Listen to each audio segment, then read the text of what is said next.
It's time to get off your ass and get back to the office. Now, I know some of you will whinge, but, I like working from home. I like sitting around in my pyjamas all day. I like that my partner cooks me a 3-course meal for lunch, whatever it is. And I've got to say, it is nice for about 5 minutes, but I'm telling you, it is bad for you. Things are heating up this week at Commonwealth Bank because the boss, Matt Coman, is trying to get his workers back to the office 50% of the time. It's not a huge ask. Now, he flagged this a month ago, and apparently there was an internal revolt at the bank.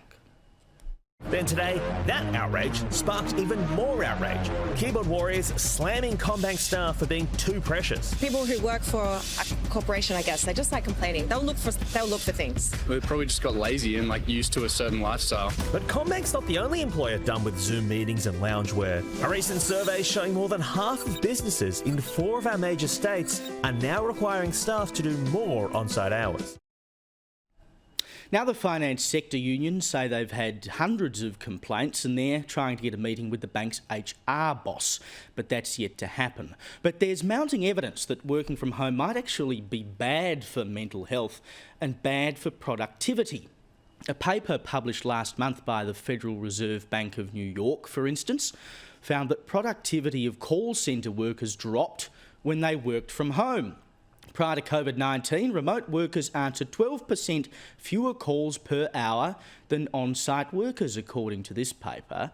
When the call centres closed due to COVID-19, the productivity of formerly on-site workers declined by 4% relative to already remote workers, indicating that a third of the initial gap was due to a negative treatment effect of remote work. It also said, quote, "We find that remote work negatively impacts workers' career trajectories." In other words, if you don't get your bum into the office where the boss can see you and talk to you without having to schedule a Zoom meeting, you stand a better chance of being promoted. I mean, who'd have thunk it? And you can hardly complain that it's unfair to be more likely to promote workers who come into the office. They're the ones making the effort to go in to see their colleagues. Another study released last month by the Australian National University, the University of Newcastle and Macquarie University as well, they found that remote workers were not only less productive, but also more likely to be depressed, anxious and lonely. One of its authors, Kieran Ma, told the AFR, quote, "We found that productivity and professional efficacy both dropped when people were working from home." Now, there are other studies floating around that suggest productivity does increase, but the reality is we won't really know the full effects of all of this for years to come.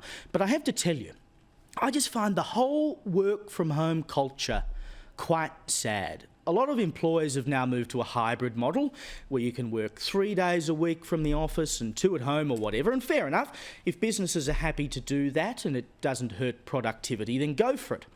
But particularly when you have people at home full time, I just don't see how you can create cohesive, successful teams. I've spent most of my working life in newsrooms, and part of the fun of working in a newsroom, putting out a paper every day, is the creative energy, bouncing ideas off your colleagues, dreaming up story ideas. And if I wasn't in the newsroom, I certainly wasn't at home. I was out on the patch or probably at the pub drinking with someone. But that's how you pick up stories, getting into the office, being with your colleagues. It's such an important part of a workplace and its culture. I had to work from home for a little while, once upon a time. Lots of us did, obviously, at some point during COVID, and I hated it. I got depressed. I mean, there were days when I was going through lockdown in Melbourne, I knew if I didn't get up in the morning and drag myself into the office, albeit mostly empty, then I may as well throw the day away because I'd feel like a pile of crap. If I'd spent most of my career working at home, I would have missed out on so many great times. I'd have missed out on friendships, lunches, Friday nights out where I met people and made new contacts. But we are fast becoming a nation of hermits. And this is the other thing, the entitlement. Instead of the boss dictating the terms of engagement, now it seems to be the employee. You tell me why I shouldn't be allowed to work from home. Because I'm the boss? I mean, he who pays the piper calls the tune. If the boss wants you to go into the office, go to the bloody office. It's great if you're a DJ, a desk jockey, I mean, and you don't have to do any labour, but the entire country is built on people who have to go to work. Nurses, they can't work from home, or check-out chicks, or taxi drivers, coppers, fireys, tradies, brickies, chippies, plumbers, electricians, tradies, toiling away, every day without complaint to keep this country moving. But if the boss asks you to get back to the office, oh no, I'm so hard done by. The seniors of this country weren't afraid of hard work. They worked 5, 6, sometimes 7 days a week in hard jobs, manual labour, to earn a good living and support their families. Now, sadly, it's largely my generation saying their employers are being mean if they won't let them sit at home with a cat in their lap. I mean, do you reckon Sky News would let me broadcast from home? Of course not. I knew that when I took the job. And if you were sent home during COVID, there is no reason for you to be at home now. You didn't do it before. They were the rules of engagement.